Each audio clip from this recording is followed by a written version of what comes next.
Hello everyone, and welcome back to Wiki Reading. Today I'll be reading about Sobek.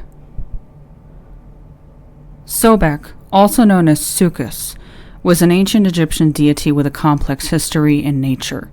He is associated with the Nile crocodile and is usually represented as a crocodile or crocodile-headed humanoid. Sobek was also associated with pharaonic power, fertility, and military prowess, but served additionally as a protective deity with apotropaic qualities, invoked especially for protecting others from the dangers presented by the Nile.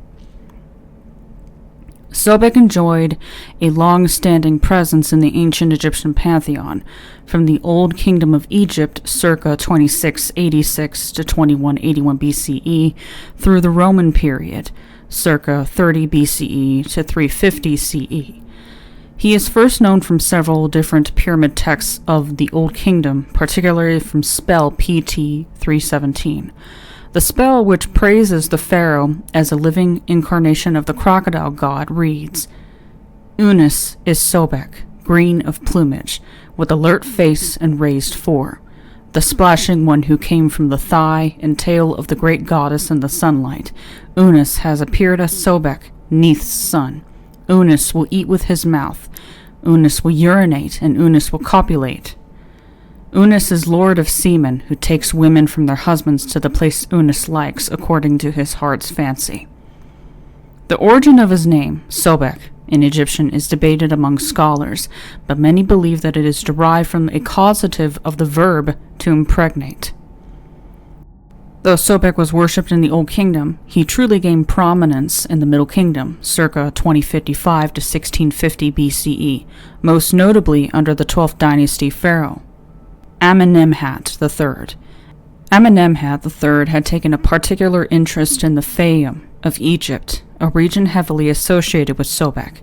Amenemhat and many of his dynastic contemporaries engaged in building projects to promote Sobek, projects that were often executed in the Fayum. In this period, Sobek also underwent an important change. He was often fused with the falcon-headed god of divine kingship, Horus.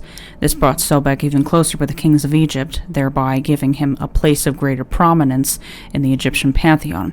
The fusion added a finer level of complexity to the god's nature, as he was adopted into the divine triad of Horus and his two parents, Osiris and Isis. Sobek first acquired a role as a solar deity through his connection to Horus, but this was further strengthened in later periods with the emergence of Sobek Ra, a fusion of Sobek and Egypt's primary sun god Ra. Sobek Horus persisted as a figure in the New Kingdom, 1550 to 1069 BCE, but it was not until the last dynasties of Egypt that Sobek Ra gained prominence. This understanding of the god was maintained after the fall of Egypt's last native dynasty in Ptolemaic and Roman Egypt, circa 332 BCE to 390 CE. The prestige of both Sobek and Sobek Ra endured in this time period, and tributes to him gained greater prominence, both through the expansion of his dedicated cultic sites and a concerted scholarly effort to make him the subject of religious doctrine. The entire Fayum region, the land of the lake in Egyptian, specifically referring to Lake Moeris, served as a cult center of Sobek. Most Fayum towns developed their own localized versions of the god, such as Sokneptunis at Tebtunis, Sokonokoni at Bakias, and Soshe at an unknown site in the area. At Karanis, two forms of the god were worshipped, Nepheros and Petsukos. There, mummified crocodiles were employed as cult images of Petsukos. Sobek Shedeti, the patron of the Fayum's centrally located capital, Crocodilopolis, or Egyptian Shedet, was the most prominent form of the god. Extensive building programs honoring Sobek were realized in Shedet, as it was the capital of the entire Arsinoite nome, and consequently the most important city in the region. It is thought that the effort to expand Sobek's main temple was initially driven by Ptolemy II. Specialized priests in the main temple at Shedet functioned solely to serve Sobek. boasting titles like Prophet of the Crocodile Gods and one who buries the bodies of the crocodile gods in the land of the lake. For the Greco-Roman period, the settlements Bakchias, now Mythos, Saknopaio, Nessos, Tebtunis, and Theodelphia, at the edges of the Fayum, provide numerous papyri, ostraka, and inscriptions that relate to temples and priests of Sobek and his local incarnations. The sources from these 5 settlements are central to study cult practice, temple economy, and social networks of priestly families under Roman rule. Outside the Fayum, Qom Obo in southern Egypt was the biggest cultic center of Sobek, particularly during the Ptolemaic and Roman periods. Qom Ombo is located about 30 miles, 48 kilometers north of Aswan, and was built during the Greco-Roman period, 332 BCE to 395 CE.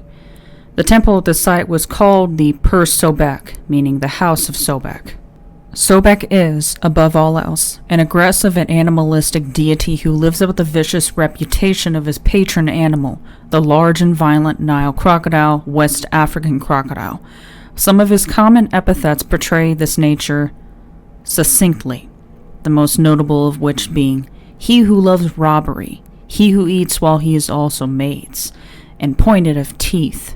However, he also displays grand benevolence in more than one celebrated myth.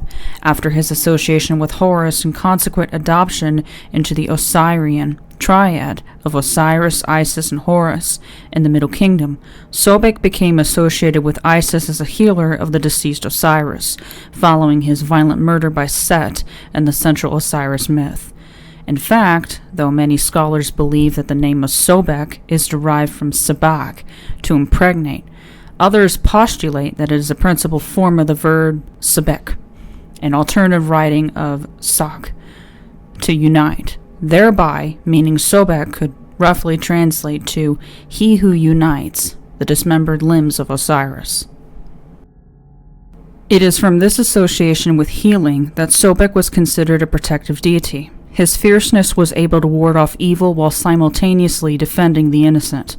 He was thus made a subject of personal piety and a common recipient of votive offerings, particularly in the later periods of ancient Egyptian history.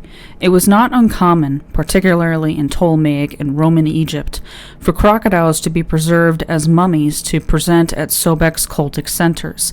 Sobek was also offered mummified crocodile eggs, meant to emphasize the cyclical nature of his solar attributes as Sobek Ra. Likewise, crocodiles were raised for religious reasons as living incarnations of Sobek. Upon their deaths, they were mummified in a grand ritual display as sacred, but earthly, manifestations of their patron god. This practice was executed specifically at the main temple of Crocodilopolis. These mummified crocodiles have been found with baby crocodiles in their mouths and on their backs. The crocodile is one of the few reptiles seen to diligently care for their young, and often transports its offspring in this manner.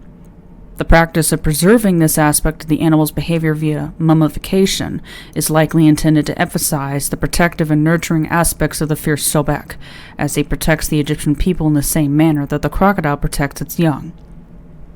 In Ptolemaic and Roman Egypt, a local monograph called the Book of the Fayum centered on Sobek, with a considerable portion devoted to the journey made by Sobek Ra each day with the movement of the sun through the sky. The text also focuses heavily on Sobek's central role in creation as a manifestation of Ra, as he is said to have risen from the primal waters of Lake Moeris, not unlike the Ogdoad in the traditional creation myth of Hermopolis. Many varied copies of the book exist, and many scholars feel that it was produced in large quantities as a bestseller in antiquity. The integral relationship between the Fayum and Sobek is highlighted via this text, and his far-reaching influence is seen in localities that are outside the Fayum as well. A portion of the book is copied on the Upper Egyptian, meaning Southern Egyptian temple of Qom Ombo.